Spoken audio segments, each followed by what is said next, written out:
some of the reason why we aren't collectively so good at friendship is that we don't have a clear idea of what a really good friend might be like. It may therefore be worth trying to draw up a list of an ideal candidate so as to focus our desires and spur us on to acquire the sort of character we would want to find in others.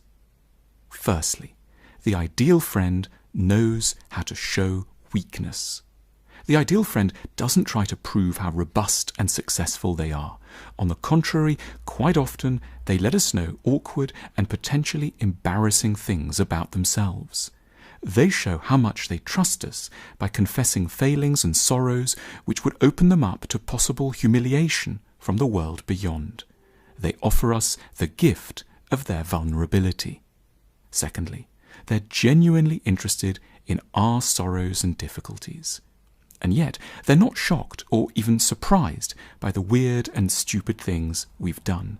They're not judgmental. They don't come down harshly and critically on our weaknesses because they know themselves well enough to be alert to their own odder and more troubled sides.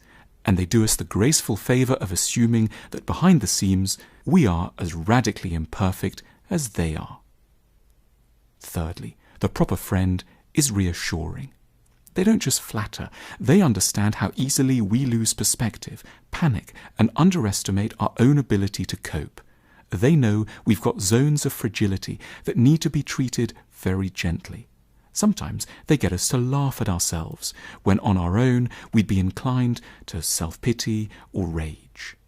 Fourthly, a true friend helps build our self-understanding.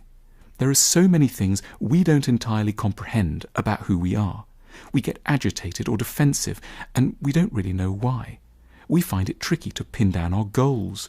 We might have some strong opinions, but it can be difficult to explain really why these ideas matter to us.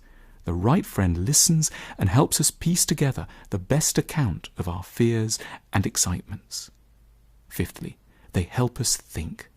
More often than it's comfortable to admit, we don't quite know what we think until a proper friend gently asks us to expand on a thought, to explain why we're impressed by it, and to find good answers to possible objections. They see the potential in what we're saying when we can't. Sixthly, they help us to like ourselves. The good friend likes us in ways we're not easily able to like ourselves. Normally, we're intently alive to our own shortcomings.